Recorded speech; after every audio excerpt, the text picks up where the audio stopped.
반갑습니다. 안녕하세요. 옆에 계신 형제자매님들 앞뒤 좌우로 반갑게 인사를 나누시기 바랍니다. 사랑합니다. 이런 마음으로.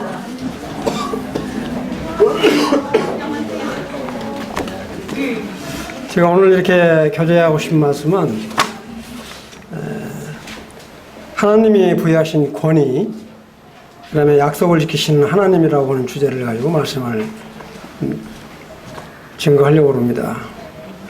오늘 아침에 예배 기도할 때 창세기 15장 말씀을 형제님이 기도를 해주셨는데, 참 아브라함 일생을 통해서 사랑하는 형제자매님들 어떻게 생각하십니까? 저는 이 아브라함의 일생을 통해서 생각할 때마다 정말 이건 역사적인 사실이고 실제 이루어졌고 앞으로도 이루어질 이와 같은 것들을 확신하면서 읽을 때마다 가슴이 이렇게 콩당거리고 이렇게 힘이 있는 것을 이렇게 보게 됩니다. 하나님께서 이 아브라함에게 일방적으로 말씀을 하시죠. 이렇게 창세기 12장을 한번 이렇게 펴보실래요? 펴보시면 갈대아 우르에서 떠나서 하란을 거쳐서 가나안으로 가고자 하는, 또 하나님이 이렇게 명령하시는 그 길들을 이렇게 볼 수가 있습니다. 12장 2절 3절에 보면 우리 하나님이 뭐라고 말씀하시냐면, 아브라함이 이렇게 구하는 것도 아닌데 내가 너로 큰 민족을 이루고 내게 복을 주어 내 이름을 창대하게 하리니 너는 복이 될지라. 너는 축복하는 자에게는 내가 복을 내리고 너를 저주하는 자에게는 내가 저주하리니 땅의 모든 족속이 너를 위하여 복을 얻을 것이라 하신지라. 이렇게 참 하나님의 이렇게 온전한 축복을 우리 이렇게 아브라함이 받습니다.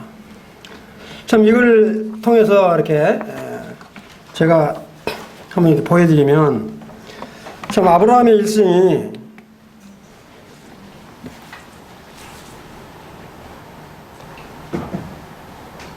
지금 여기 보시죠? 보이시죠? 좀 끄실래요?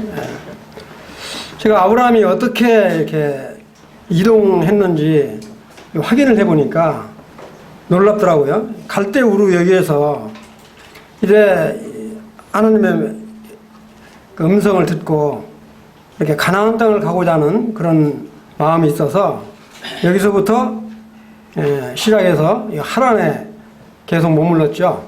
하란에 머물다가 하나님께서 12장에 나오면 이렇게 떠나라고 그러잖아요. 고향을 떠나라고. 이게 이제 하란이 고향처럼 돼 있지만 떠나라고 그래서 와서 어디까지 머무르냐면 여기 세겜에 이렇게 오게 됩니다. 여기 이제 빨갛게 이렇게 쭉 된 게 지금 이 아브라함의 경로예요. 세겜에 와서 이따 다음 장 하면서 좀 자세히 말씀을 드리려고 그러는데, 세겜에서 왔다가 그 다음에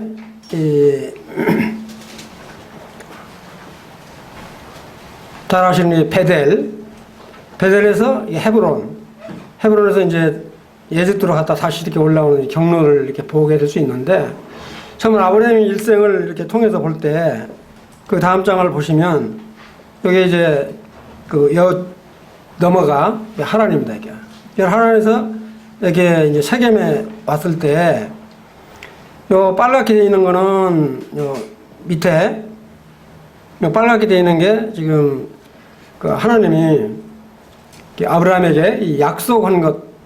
그래서 세겜에 머물러 있을 때 제단을 쌓고 이렇게 하나님께 경배하는 이 모습이 나오게 됩니다. 창세기 12장 6절을 이렇게 한번 펴보시면 세겜에서 하나님께 제단을 쌓고 경배를 해요. 그 다음에 또 이동을 해서 이 베델에 오게 되죠. 이 베델에서 우리 또 이 아브라함이 제단을 쌓고 12장 19절에 보면 이렇게 경배를 합니다. 여기 파랗게 되어 있는 이 부분은 바로 뭐냐면 야곱이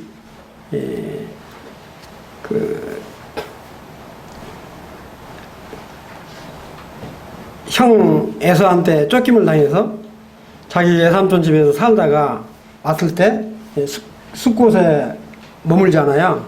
그러다가 세겜에 도착을 하게 되고, 또 여기 베델은 사닥다리에 꿈을 꾸죠.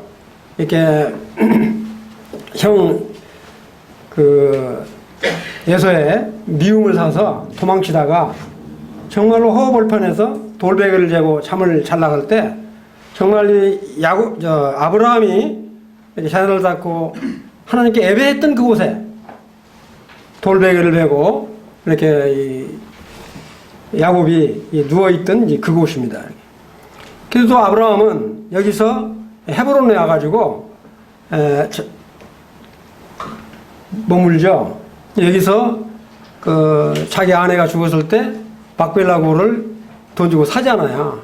여기 이제 장사를 지내는데 참 여기 장을 놓고 볼 때 참 의미가 깊다. 이건 정말 지도를 보면서 제가 이 지도를 이렇게 보여드리는 건 뭐냐면 이건 그냥 흘러간 그게 아니고 정말 역사적인 사실뿐만 아니라 진실이다. 여기 보면 이 헤브론 땅이 헤브론 막벨라 굴에 이삭도 거기에 들어가죠. 예. 그 다음에 야곱도 예굽에서 죽고 70일 동안 그 장사 준비를 하잖아요. 그러다가 상여를 메고 온 식구들이 여기 막벨라 고리아에서 이렇게 묻게 되잖아요. 이렇게 그런 곳이죠. 근데 나중에 말씀드리겠습니다만 우리 요셉은 어떻습니까?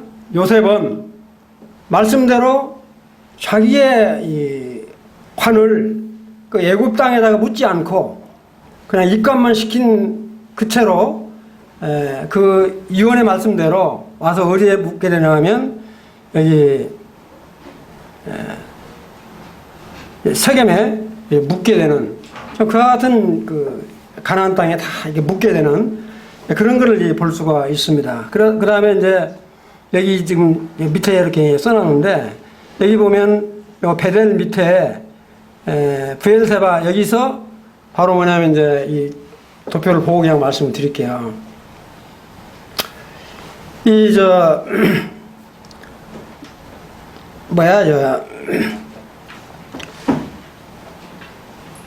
애굽에 요셉이 팔려가서 아버지를 초청할 때 온 식구들 몇 명이 가죠? 70명이 바로가 준 수레에 타고 여기서 떠나는 게 바로 뭐냐면 바엘세바에서 이렇게 브엘세바에서 떠나가게 됩니다. 근데 애굽의 총 식구가 이렇게 요셉의 식구까지 다 합치면 몇 명이라고 나와 있죠? 75명이죠. 이 75명의 식구들이 하나님의 말씀대로 큰 민족을 이루는데 얼마가 되냐면 60만이 넘죠. 이제 그런 사실들이 이제 하게 되는데, 이제 다음 장은 이따 이제 말씀을 드릴게요. 이처럼 아브라함은 가나안 땅에 거주했고, 롯이 여기 소돔, 여기 보시면 여기 소돔 여기에 창세기 이제 보면 뭐라고 그러죠? 이 아브라함이 가축이 많아지니까 네가 좌하면 내가 우하고 내가 우하면 네가 해라. 그러니까 이렇게 물이 풍족한 이 소알 땅에 있는 소돔 쪽에 롯은 차지를 하고, 여기는 아주 척박한 곳입니다. 여기는 척박한 이곳에 아브라함이 터전을 잡는데 하나님이 뭐라고 말씀하시냐면 참 이 말씀을 보면 이 13장 14절 15절을 이렇게 한번 펴보시기 바랍니다. 뭐라고 나오냐면 롯이 아브라함을 떠난 후에 여호와께서 그랬습니다. 여호와께서 아브라함에게 이르시되 너는 눈을 들어 너 있는 곳에서 동서남북을 바라보라. 내가 보고 있는 땅 전부를 내가 너와 내 자손에게 주리니 영원하리라.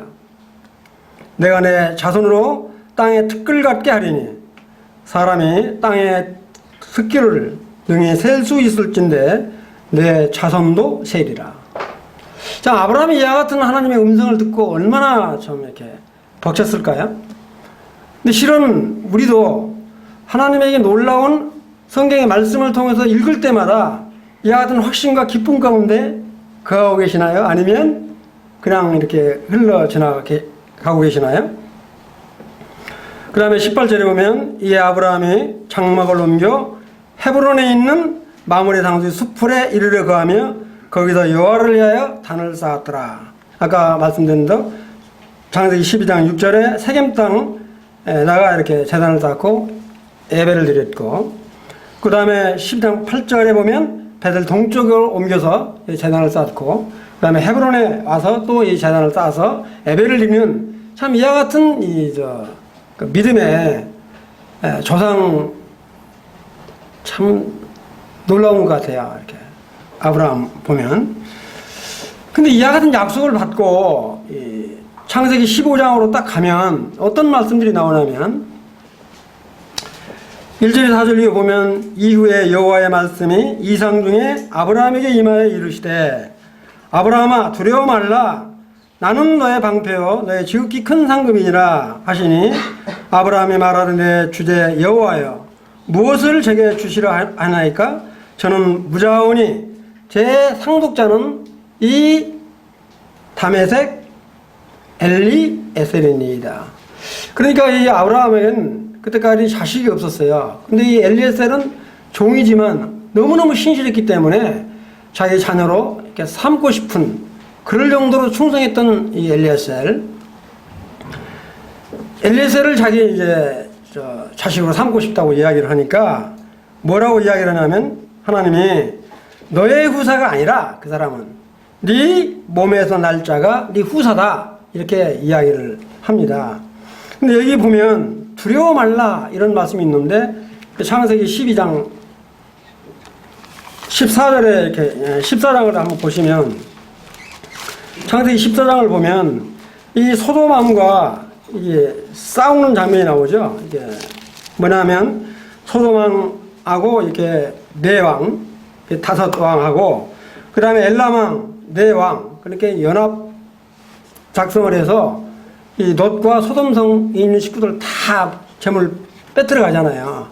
그러니까 아브라함이 어떻습니까? 그 소식을 듣고 자기 집에 있는 이렇게 잘 기른 318명을 데리고 가가지고 전부 이렇게 롯도 찾고 빼앗긴 재물도 다 찾아오잖아요. 그렇지만 아브라함은 그 가운데서도 이렇게 두렵고 떨리는 마음이 있었던 것 같아요. 그러니까 우리 하나님께서 뭐라고 하냐면 야 아브라함아 두려워하지 마라. 참 이와 같은 주님의 음성을 이렇게 들을 때 또 이렇게 보면 그러잖아요. 야곱을 내가 너를 지명하여 불렀나니 너는 내 것이라. 참 이와 같은 말씀을 들으면 어때요? 사랑하는 형제자매님들도 나도 하나님으로부터 주님으로부터 지명하여 부른 자로 인식이 되시나요? 그런 기쁨 가운데 거하시나요? 네. 창세기 15장 13절 16절에 보면 또 이렇게 말씀을 하시잖아요.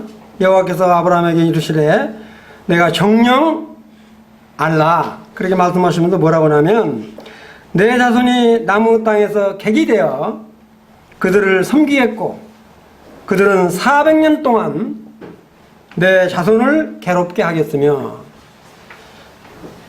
그들이 섬기는 나라를 또한 내가 징취할지니 애굽을 치겠다는 이야기죠. 징취할지니 그 후에 그들이 큰 재물을 가지고 나오리라. 너는 장사하다가 평안히 조상에게로 돌아가 장사될 것이요 내 자손은 4대 만에 이 땅으로 돌아오리니 이는 아모리 족속의 죄악이 아직 차지 아니하였습니다. 아모리 족속이 아직은 가나안을 정복해서 전부 멸절시킬 정도로 이렇게 죄악이 관여하지 않았기 때문에 이런 말씀을 하셨어요. 하나님이 아브라함에게 어떤 말씀을 이렇게 약속을 하냐면 이 400년 동안 종살이를 할 거다. 이방 나라에 가서. 그리고는 400년이 끝난 다음에 반드시 가나안 땅으로 돌아올 거다. 이 땅으로 돌아올 거다. 그것도 4대 만에 이렇게 이제 말씀을 하세요. 자, 그러면 정말로 이 말씀이 이루어졌는지 안 이루어졌는지 출애굽기 12장 40절을 한번 이렇게 펴보시기 바랍니다. 출애굽기 12장 40절, 41절에 보면 정확하게 어떻게 나오냐면 이스라엘 자손이 애굽에 거주한 지 430년 마치는 바로 그날에 출애굽을 하는 사건이 나오죠. 모든 군대가 애굽 땅에서 나왔더라. 그러니까 이 하나님께서 430년 전에 이 아브라함에게 일방적으로 약속했던 그 약속이 정확하게 출애굽기 12장 40절 41절에 보면 430년이 되는 그날에 이렇게 출애굽을 하는 이 놀라운 역사적인 사실일 뿐만 아니라 정말 진리다. 하나님의 말씀은 변개함이 없다. 믿으시죠? 네. 정말 우리가 믿음이 있노라 하면서 이와 같은 약속의 소망을 우리 마음 가운데 간직하고 나가지 않으면 우리는 참 소망이 약하죠. 근데 사대는 누구누구 사대냐 하면 여러 가지 의견들이 있는데 저는 분별할 때 1대는 아브라함이 하나님께서 해준 1대가 아브라함으로 보고요. 2대는 이삭을 이렇게 볼 수 있잖아요. 근데 이삭도 뭐라고 말씀하시냐면 정말 엘리에셀을 내 자녀로 삼겠다고 그러니까 하나님이 뭐라고 말씀하시냐면 엘리에셀은 네 후사가 아니다. 반드시 네 날짜가 된다. 이렇게 말씀하시는데 창세기 17장 19절 한번 펴보세요. 정확하게 뭐라고 말씀하시냐면 자꾸 나는 나한테 시도 안 주고 그러면서 애 낳고 낳게 해준다고 그러니까 얼마나 참 그러겠어요? 근데 창세기 17장 19절에 보면 하나님이 이르시되 네 아내 사레가 정녕 내게 아들을 낳으니 너는 그 이름을 이삭이라고 해라. 그리고 100세 되는 해에 낳잖아요. 이렇게. 이와 같은 참 약속의 소망을 이삭을 2대로 보고요. 3대는 뭐냐면 야곱을 볼 수 있는데 야곱도 얼마나 꽤 많아요. 정말 얼마나 인간적으로 살았어요. 정말로 어떻게 보면 저런 사람이 있을까 할 정도로 자기 주관대로 살았던 그 야곱. 그러나 하나님은 그 마음의 중심을 보시고 심지어는 야복강에서 씨름을 하잖아요. 정말 저는 기도할 때 야곱이 야복강에서 씨름하듯 좀 씨름하는 기도를 하시면 좋겠다. 이런 말씀을 많이 들었는데 정말 이 야곱은 그 마음의 중심이 하나님께 있었기 때문에 정말로 자기 형을 속이고 장자권을 탈취하고 해도 하나님이 야곱과 함께 하셨기 때문에 누구야? 하나님이 뭐라고 말씀하시냐면 나는 아브라함의 하나님이요 이삭의 하나님이요 야곱의 하나님이라고 이렇게 말씀을 하시잖아요. 하나님이 심히 그렇게 말씀을 하시는 것들을 보게 될 때 참 아까도 말씀드렸지만 예사의 이 형의 쫓김을 받고 생명을 부지하기 위해서 자기 외삼촌 집으로 도망을 하러 가려고 할 때 이 베델에서 꿈을 꾸잖아요. 사닥다리가 내려와가지고 오르락 내리락 하잖아요. 그럴 때 뭐라고 해요? 창세기 28장 12절부터 15절까지 이렇게 보시면 지금 그 꿈에 하나님이 야곱에게 나타나가지고 하시는 말씀을 보면 참 놀라운 것 같아요. 뭐라고 하냐면 한 사닥다리가 땅에 서 있는데 그 꼭대기가 하늘에 닿았고 또 본즉 하나님의 천사들이 그 위에 오르락 내리락 하고 또 본즉 여호와께서 그 위에 서서 이르되 나는 여호와 내 조부 아브라함의 하나님 이삭의 하나님이라. 너 누운 땅을 내가 너와 내 자손에게 주리니 내 자손의 땅에 티끌같이 되어서 서쪽과 동쪽과 북쪽과 남쪽에 퍼질 것이며 땅의 모든 족속이 너와 내 자손을 인하여 복을 얻으리라. 보라 내가 너와 함께 있어 내가 어디로 가든지 너를 지키며 너를 이끌어 이 땅으로 돌아오게 하느니 내가 내게 허락한 것을 다 이루기까지 너를 내가 떠나지 않겠다. 참 이와 같은 하나님이 참 꿈에 나타나서 이와 같은 음성을 들었을 때 야곱이 정말 그 마음 가운데 확실함을 잊었을 것입니다. 그래서 저는 3대를 이렇게 보고요. 그 다음에 우리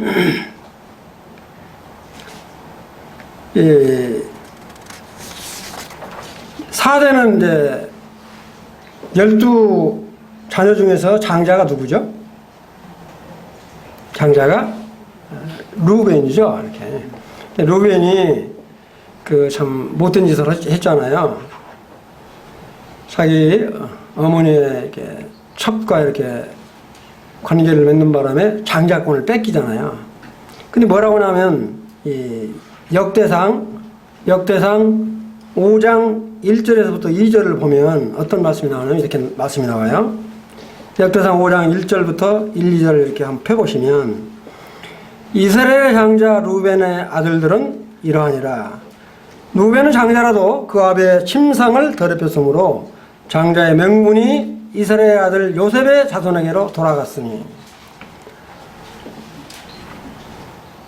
돌아갔으나 족보에는 장자의 명분대로 기록할 것이 아니라 유다는 형제보다 뛰어나고 주권자가 유다로 말미암아 낫을지라도 장자의 명분은 요셉에게 있으니라. 그러니까 요셉이 이제 4대로 이렇게 그러니까 요셉이 이와 같은 이렇게 하나님의 그 예언의 말씀들이 또 어디 나오냐면 창세기 50장 24절 26절을 이렇게 한번 펴보시면 요셉이 이제 자 여기 다음 장을 한번 여기서 여기 지금 이 부엘세바에서 이게 지금 지금 출애굽을 하는 장면인데 자 아까 부엘세바에서 야곱이 고센 땅에 와서 지금 이렇게 몇 년 살죠?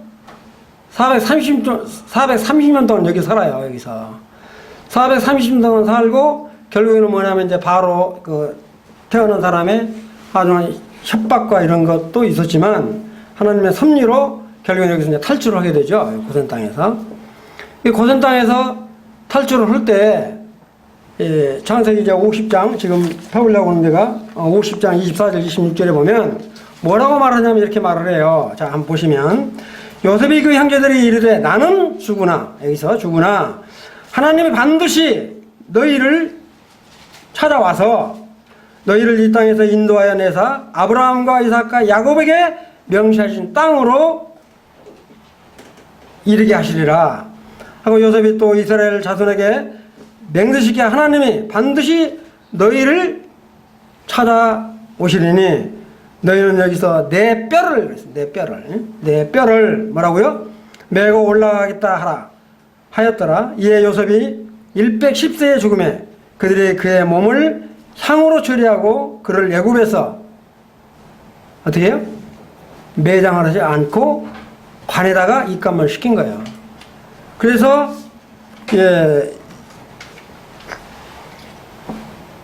모세가 그 유언의 말씀을 듣고 출애굽을 할 때 출애굽기 13장 19절 한번 펴보시면 뭐라고 나오냐면 요셉의 유고를 모세가 출애굽기 14장 19절을 펴보시면 모세가 요셉의 유고를 취하였으니 이는 요셉이 이스라엘 자손으로 엄히 맹세시켜 하나님이 반드시 너희를 돌아보시리니 너희는 여기서 나의 유고를 가지고 나가라 하였음이더라. 그러니까 이와 같이 그 요셉의 유언을 듣고 참 아주 이렇게 떨었던 모세가 그 유고를 취해서 이 애굽에서 메고 나오는 그 모습을 볼 수 있잖아요.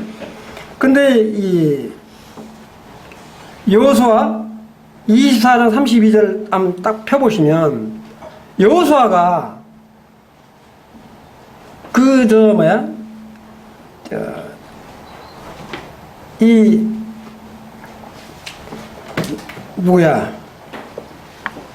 요셉의 유고를 그 세겜 땅에다가 묻는 장면이 나옵니다.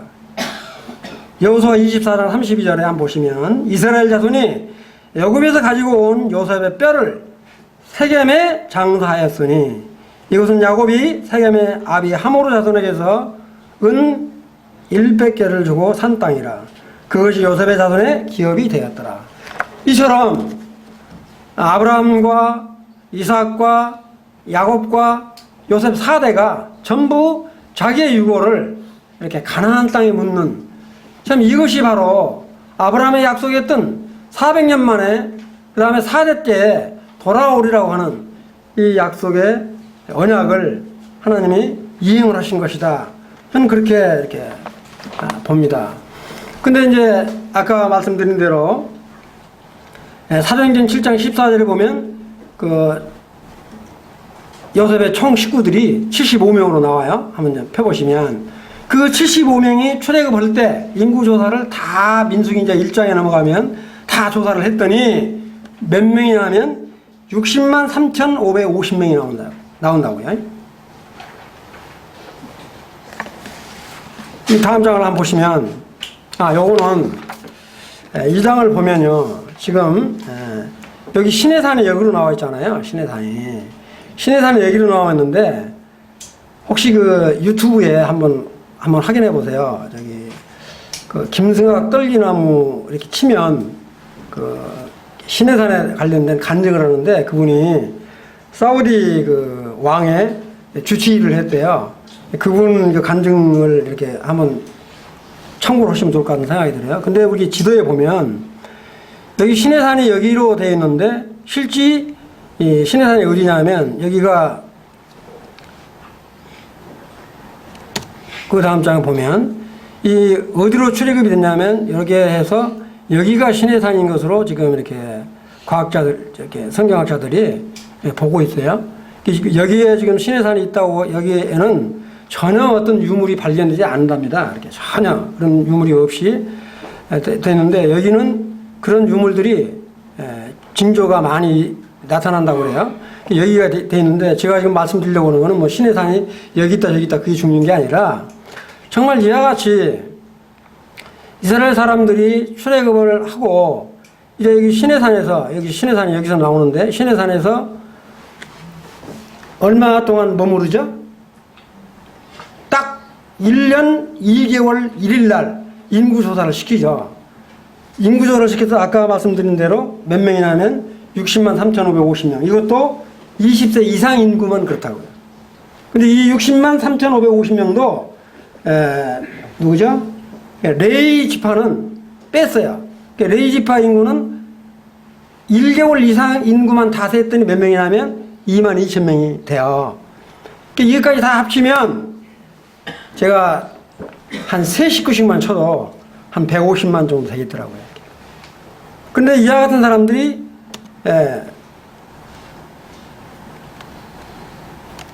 그냥 시간이 없으니까 건너뛸게요. 성막을 거기서 이렇게 시내산 앞에서 성막을 짓고 그 다음에 제사를 다 제사 연습도 하고 레위를 통해서 제사 연습 다 하고 그 다음에 이렇게 진군하는 모습까지 다 명령을 내리십니다. 여기 보시면 참고로 이렇게 보시면 유다 지파가 동쪽 제일 앞에 그 다음에 이제 스불론, 시므온, 루벤 쭉 이렇게 이게 돌아가는데 제가 여기서 오늘 그 교제 좀 하고 싶은 게 뭐냐면 여기 루벤과 고핫 자손이 나중에 중에서 이렇게 모세를 반역하는 사건이 나오죠. 그걸 좀 이제 교제를 하려고 그러는데 이와 같은 그 위치 배정 다 하시고 그 다음에 진군을 할 때 어떻게 할 것인가까지 왜 이래? 네. 왜 이래? 네. 지금 여기 보시면 진군을 하는데 행군 방안이 이 12지파가 이렇게 하는데 유다, 이사갈, 스불론 총 인구 수가 이렇게 빨갛게 표시하는 게 그게라고 보시면 되고요. 이렇게 법궤를 제일 앞에 그 다음에 성막은 게르손과 무라리 자손이 이렇게 다 준비를 하고 그 다음에 성물 지동소에 있는 성물 기구들 있잖아요. 그거는 고핫 자손들이 다 운반하도록 여하튼 그 업무 분담을 다 해서 정말 이렇게 나가는 여하튼 모습들을 보게 되면 정말 이 민수기를 통해서 우리가 볼 때 놀라운 것만 하면 정말 우리가 이런 걸 볼 수 있을 것 같아요. 창세기는 창조와 인간의 타락, 그 다음에 믿음의 조상과 정말 그 이삭과 야곱에게 대한 약속, 그 다음에 출애굽에서는 정말 그 속박당하고 있는 자기 백성을 죄로부터 구속하는 이와 같은 놀라운 그게 기록이 되어 있고요. 그 다음에 레위기는 정말 그런 것 같아요. 레위기도 왜 이렇게 제사가 많고 절기를 꼭 지키라고 그렇게 하는가? 이제 제사, 우리가 보통 5 제사가 있는데 그건 나중에 이제 말씀드리기로 하겠는데, 이 절기를 지키고 이와 같은 제사를 드리도록 이야기하는 것만 하면 하나님께서 자기 백성들로부터 예배를 받으시기를 원하고, 또 이렇게 친교, 교제를 하기를 얼마나 원하시면 이와 같은 절기를 지키도록 하고 이와 같은 그 제사를 만드셨는가, 이런 것들이 깨달음이 되더라고요. 그 다음에 이제 민수기에서는 정말로 약속하신 이 가나안 땅을 정복하기 위해서는 정말로 이 직제를 개편하고 정확하게 임무를 부여하고 책임과 권한을 주어서 정말 서로 협력하고 그 다음에 질서를 유지하면서 섬김, 이런 것들을 배우도록 그런 장이라고 저는 이렇게 분별이 되죠. 특히 뭐냐면 민수기에서는 이 반역도 많이 나오지만 그걸 통해서 하나님이 세우신 권위가 얼마나 중요한가, 하나님이 세우신 권위를 가볍게 여긴다니, 그럴 때는 정말로 하나님께서 그냥 놔두시지 않는 이와 같은 모습을 성경을 통해서 이렇게 배우게 됩니다. 우리 교회 안에서도 마찬가지잖아요. 정말 하나님이 세우신 이 교회의 이 일꾼들, 장로들, 정말 우리가 귀하게 여기고 존귀 여겨야 된다.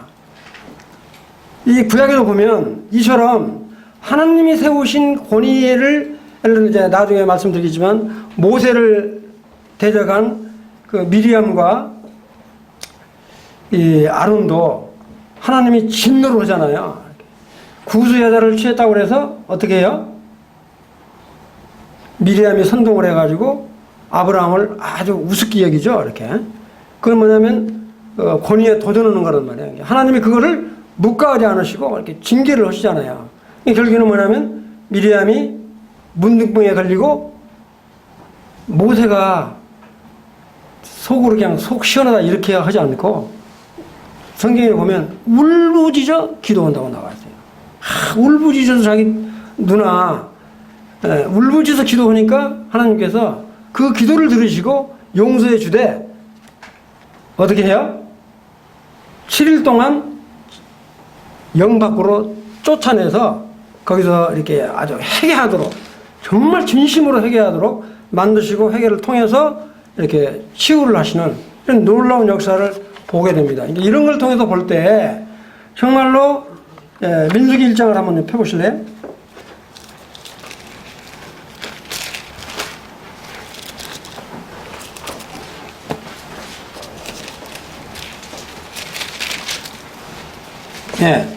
민수기 1장을 보시면 잘 아시다시피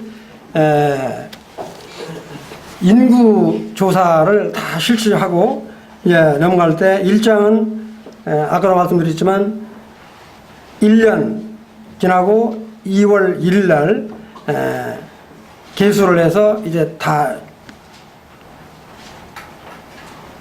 계수를 이제 마치고요. 그다음에 2장에 넘어가면 이렇게 성막을 중심으로 해서 어디에 어떻게 앉아라 다 이야기를 할 뿐만 아니라, 그 다음에 진군을 할 때 어떻게 할 거랄까, 이거 좀 표에 보여준 것처럼 이런 것들을 2장에 다 이야기를 하고 있다고.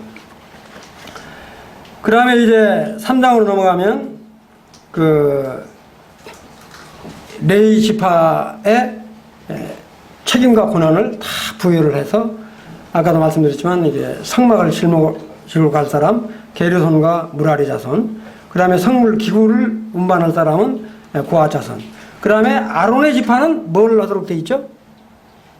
아론 자손, 아론 직계는 반드시 제사장의 직분을 하도록 돼 있고 다른 건 아무것도 못 하도록 돼 있다고요. 이런 직무부여를 전부 다 하시는 이와 같은 모습을 보게 되면 하나님께서는 정말 가나안 입성을 앞두고 군대 행렬로 다 전군을 이렇게 배치하는 모습을 볼 수가 있습니다. 그 다음에 이제 5장에 보면 정말 이 부정한 짓을 했을 때 치유하는 방법을 다 언급을 하고 계시고요. 근데 6장에는 뭐냐면 나시린으로서 어떻게 살아야 될 것인가, 이런 것들을 언급하고 계실 뿐만 아니라 7장에 보면 참 이게 놀라운 것 같아요. 7장에 보면 그거 꼭 한번 보시면 좋겠어요. 7장에 보면 이 각 지파별로 매일 하루씩 12일 동안을 계속 제사를 드려요. 근데 그것도 드리는 예물이 똑같아요.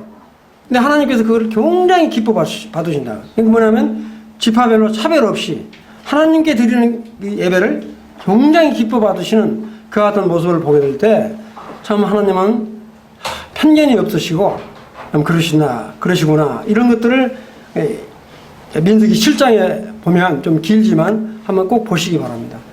드리는 뭐 은, 금, 이 모든 그 양, 소 이런 모든 것들이 똑같아요. 12지파가 드리는 게. 그렇게 똑같은 모습으로 오늘 하루는 유다가 지내면 그 다음에는 이사가 이렇게 계속 12일간을 계속 드린다고요. 이거를 보고 우리 하나님이 굉장히 기뻐하시는 이와 같은 모습을 통해서 볼 때 이건 뭐냐? 정말 이와 같은 예배를 우리도 참 오늘 예배에 많이 참석을 하셨지만 이런 예배를 하나님이 예나 지금이나 기뻐 받으신다. 그 다음에 8장에 가면 이제 성소 등불을 어떻게 하나 이런 것들을 다 언급을 하시고 그 다음에 9장에는 마지막 출발하기 직전에 출애굽 후에 직전에 유월절을 이렇게 절기를 지켜요. 아주 철저하게 유월절을 이제 지키는 장면이 9장에 나옵니다. 그 다음에 10장에는 뭐냐면 이제 시내산에서 출발을 해서 바나에 행기는 이와 같은 이제 모습이 이제 나오게 되는데 이건 이제 답겠습니다. 참 이런 것들을 이제 통해서 이렇게 보게 되는데 우리가 이제 그 하나님께서 이처럼 철저하게 모세에게 모든 고난과 이임을 다 해주고 그 다음에 천부장 백부장 다 세우고 그 다음에 이 지휘관들을 다 세워서 아주 질서를 잘 지키고 나갈 수 있도록 하는데도 불구하고 11장에 딱 넘어가면 벌써 반역을 하죠. 이렇게. 그게 뭐냐면 우리가 애굽에 살 때는 마늘도 먹고 부추도 먹고 고기도 실컷 먹고 그랬는데 고기도 못 먹고 그런 게 죽겠다고 막 불평하고 모세를 막 협박하고 막 그러잖아요. 그러니까 하나님께서 그 소리를 듣고 하도 기가 막히고 부으니까 메추라기가 세 종류라고 그러는데 메추라기를 동풍을 불어서 몰아붙여가지고 하여튼 입이 시리도록 먹게 만들잖아요. 그래서 하나님께서 그래서 아주 불사르죠. 그렇게 해주고도 반역을 하니까. 그 다음에 이 민수기 12장을 한번 펴보세요. 아까 말씀 드렸던 부분이지만 12장은 다시 한번 이와 같이 11장도 보면 정말로 이와 같이 그 천부장 백부장 다 정하고 그 다음에 전부 다 하기 맡은 바 책임과 임무를 다 이렇게 해 줬는데도 불구하고 여기에 불만을 품고 하는 것이 바로 뭐냐면 12장에 딱 등장을 한다고요. 여기 보시면 1절에 뭐라고 나옵니까?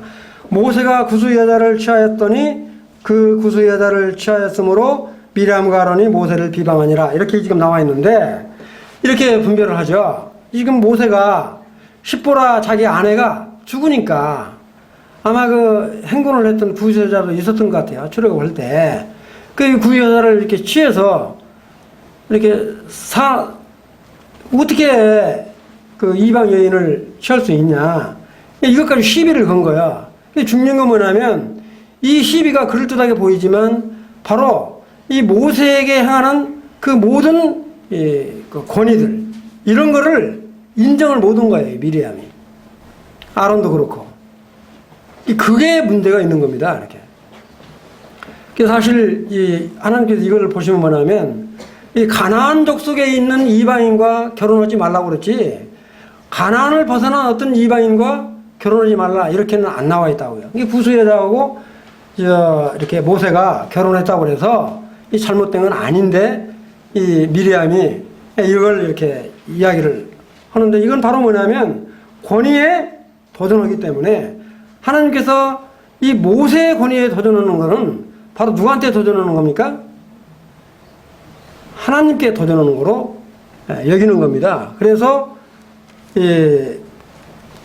미리암의 이렇게 문둥병을 바라게 만들죠. 15절에 보면 미리암이 진영 밖에 이래 동안 갇혀 있었고 백성은 그를 다시 들어오게 하기까지 행진하지 아니하다가, 미리암이 나올 때까지 행군 못하고 이렇게 머물러 있었기 진군에, 내가 그 다 낳고 다시 돌아온 후에야 그 후에 백성이 하세로를 떠나 바란 광야에 진을 치니라.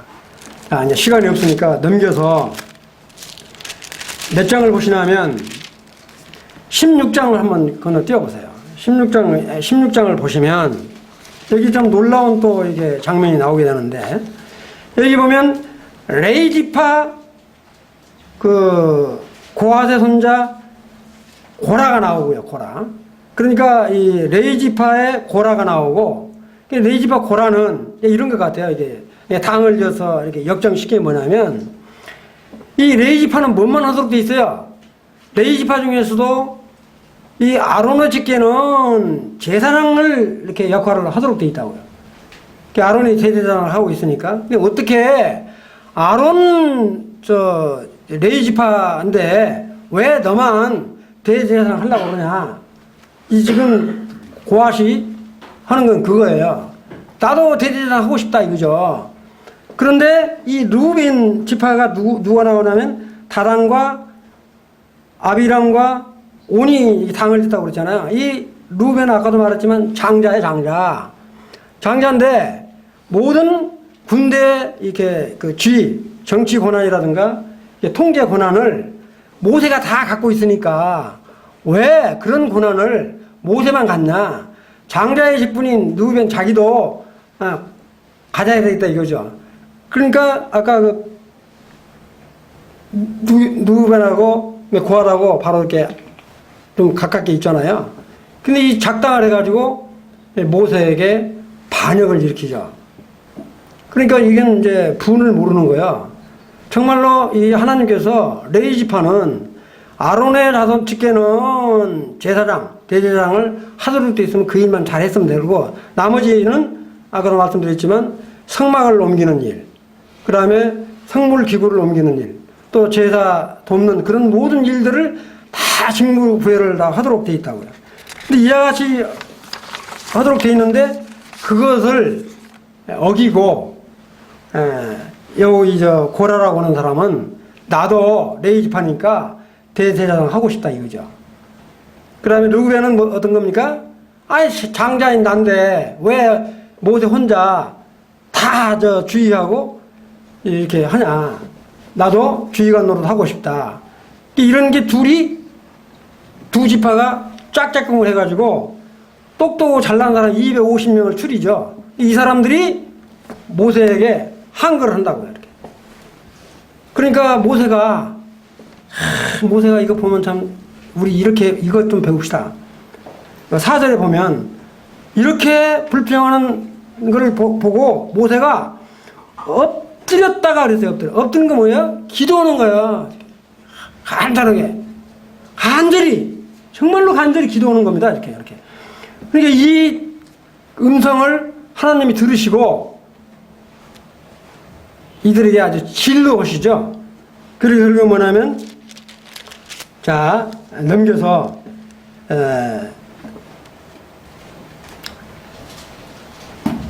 32절을 한번 봅시다. 결국에는 어떻게 했냐?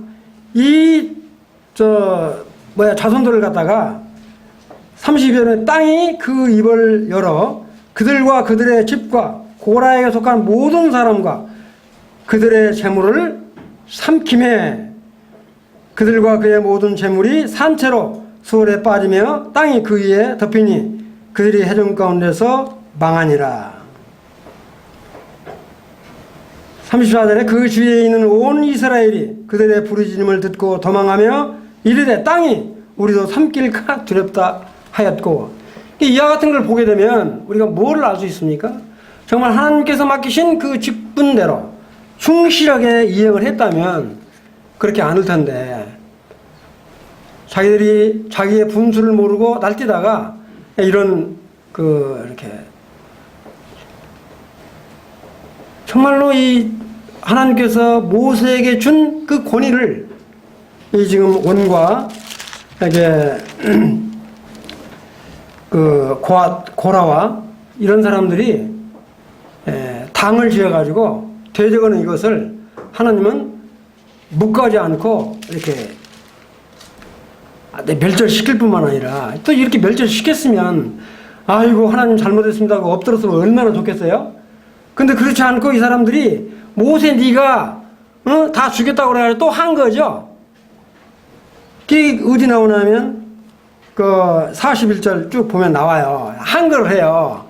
그러니까 우리 모세가 또 기도해요. 그러면서 아론한테 향로를 갖다가 빨리 신분에 가서 그러지 말라고 해라.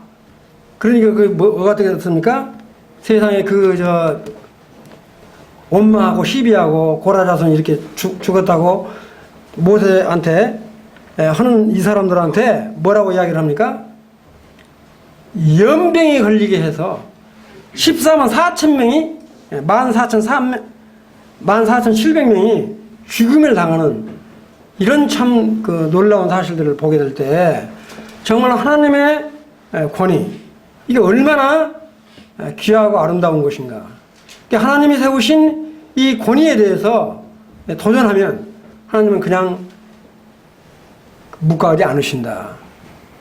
이런 것들을 통해서 보게 됩니다. 이와 같은 것들을 통해서 17장에 딱 넘어가면 이제 어떤 걸 이야기를 하냐면 12지파한테 전부 다 그 지팡이에 딱 하나씩 갖고 오라고 그러죠. 지팡이 갖고 오라고 그래서 어떻게 해요? 거기다 아론의 지팡이에는 아론의 이름을 쓰고 그 법궤 앞에다가 놔뒀을 때 그 이튿날이 되니까 아론의 지팡이에 싹이 나고 열매가 맺는 그런 사건이 벌어지잖아요. 이건 뭘 의미합니까? 정말 아론은 하나님이 이렇게 모든 권위를 부여했다라고 하는 것을 모든 지파의 족장들에게 이렇게 알리는 거예요. 이렇게. 분명히 해라. 니들 함부로 아론한테 대든다든지 모세한테 그러지 마라. 그러니까 아무래도 나이가 아론도 이 모세도 나이가 이제 100세가 넘고 그랬으니까 아이고 이 늙은 양반들이 뭐 할 줄 알아 이렇게 아마 했던 모양이죠. 근데 하나님은 그걸 용서치 않으신다고요. 그러니까 이런 걸 통해서 볼 때 우리가 교훈으로 받을 수 있는 거는 정말 자기에게 주어진 직분에 대해서 정말 우리 달란트 비유처럼 한 달란트, 2달란트, 5달란트 다 받으셨죠? 몇 달란트를 받았는지 모르지만 하나님께서는 다 우리에게 한 달란트를 주셨다고요. 한 달란트, 나한테는 한 달란트밖에 안 줬다. 이래서 허랑방탕해 하시면 하나님께서는 그에게 주어진 분깃을 물으신다고요. 그래서 우리 고린도전서에서 보시면 맡은 자들에게 구할 건 뭐라고 그랬어요? 맡은 자에게 구할 건 뭐라고 그랬어요? 충성밖에 없다고 그랬어요. 하여튼 우리 그리스도인들은 하나님 앞에서 정말 말씀에 순종해야 되고 말씀에 순종해야 되고 말씀은 그렇지만 이런 소리면 그건 진짜 고라 자손한테 땅으로 수월에 빠져드는 것처럼 말씀은 그렇지만 이런 소리면 그건 빵점이라 해요. 그러시지 않죠? 말씀이 그러면 그런 거예요. 하여튼 이 직장에서건 교회에서건 세워진 그 권위에 대해서는 우리가 순종을 할 줄 알아야 됩니다. 믿지 않는 사람이니까 깔본다든지 이런 마음을 갖게 되면 그건 성경에 나오잖아요. 정말로 아브라함과 이삭과 야곱에게 약속하셨던 그 약속을 다 이루셨고 앞으로도 이루어갈 것을 확실히 믿습니다. 정말 그 하나님이 세우신 계획의 주관자는 이렇게 주님이시지만 정말 주님의 그 계획을 주님이 친히 말로 다 해버릴 수 있지만 택한 우리 같은 자를 통해서 일하신다고 하는 사실들을 생각할 때 정말 우리가 그리스도인으로서 하나님의 자녀로서 우리 주님의 자녀로서 참 어떠한 책무를 가지고 임해야 될 것인가 하는 것들을 깊이 생각하지 않을 수가 없습니다. 정말 우리가 토기장이에 비유해서도 배울 수 있잖아요. 토기장이가 귀한 그릇도 만들 수 있고 천한 그릇도 만들 수 있어요. 은그릇도 만들 수 있고 금그릇도 만들 수 있고 그냥 이 나무 그릇도 만들 수 있다고요. 내가 나무 그릇 만들어졌다고 해서 금그릇 좋아할 필요 없고요. 정말 주님이 나에게 주신 그 분깃을 정말 충성스럽게 다 할 때 주님이 그것을 기이 보신다라고는 사실이 정말 우리들이 그와 같은 마음을 가지면서 이렇게 믿음 생활을 했으면 참 좋겠다 그런 생각을 해 보게 됩니다. 그래 정말로 이 믿음의 주에 온전케 하는 우리 예수 그리스도를 바라보면서 정말 능력 주신 자 안에서 우리가 참 못할 일이 없다고 하는 그 마음들을 간직하시면서 사는 여러분과 저 되기를 원하는 마음이 있습니다. 이상으로 마치겠습니다. 기도하겠습니다.